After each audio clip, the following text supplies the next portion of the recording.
You look over Bruno Mars that just came off the stage. Good looking guy right there. Are you Mexican or are you Filipino? Hey, are you Mexican or are you Filipino? Waiter. What? Are you Mexican or are you Filipino? I'm Mexican. Oh, okay, for sure. Nice, I got that lined up right there. It's nice. I like that. I like that.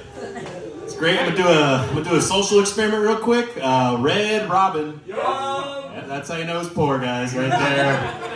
There we go. Rich people don't know that phrase. They just go, no. That's what they say. Yeah. I am Mexican.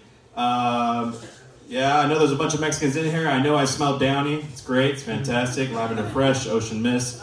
No, I'm Mexican, but I'm not one of the Mexicans that... I'm not the type that says the N-word. You know what I mean? Like, I don't say the N-word. I'm not that Mexican, you know? I want to say it, but I just can't, you know? I remember when I was in 4th grade, my homie Evan was like, hey, man, we can say that shit. We can say that shit, man. Don't worry. And I was like, it was kind of weird coming from him because he's white, you know? And I was like, well, we really can't. And then he hit me with that one line that every kid says, you want to be cool, right? And I was like, fuck yeah, I want to be cool, you know? So I said it, and greatest summer I ever had that year. That's what it was. 2004, greatest summer ever. I was saying N-word this, N-word that, N-word please. I even called my mom the N-word. Yeah, she even said the N-word back. She was like, no, don't say that. Yeah, but it was nuts. I feel like we can't say it. The only other race that can say the N-word with a pass is Samoans. That's the only other race that can say it. Yeah, it's true. I can't tell I can't tell a person that comes from an island of linebackers with no necks that, hey, you can't say that. That's wrong. And I love them. I really do. Whether it's, watching NFL or watching them toss somebody out at a club, I love Samoans, man. That's what it is. I love them. Now, my sister's actually married to a Samoan. Yeah, he got out of prison. Yeah, he was in prison for a long time. He was in prison for 24 years, 8 months, and 9 days. Yeah, he got out when he was 36. Yeah, go ahead and do the math on that real quick. He went to prison for politely putting somebody to sleep forever, if that makes sense. No, but he told me that he was in the same prison as Charles Manson. Yeah, which is pretty interesting. He told me that they had a hit out on Charles Manson for $5 million from the Folgers family because he killed one of their daughters. And I was like, damn, that's crazy. But I'm like, man, you couldn't reinvest that back into the company to figure out why that coffee still tastes like tobacco and ass? You know what I'm saying? Kind of weird, right? You just gave me 5 million more reasons to go to 7-Eleven and get that Arabica blend, right? Makes sense.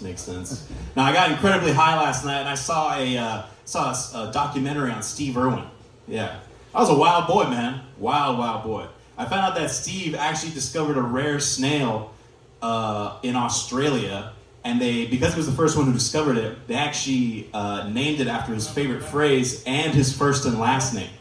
Yeah, so it's literally, you can look it up, it's literally called Crikey Steve Irwini.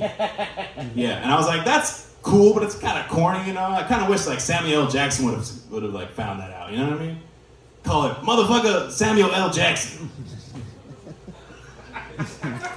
Go to a zoo, you see like 3 snails, hippocampus, rhamnus snail, motherfucker Samuel L. Jackson. It's like he's introducing himself. Motherfucker Samuel L. Jackson. Thank God Jeffrey Epstein didn't discover it too. He'd be like, oh my neck, Jeffrey Epstein.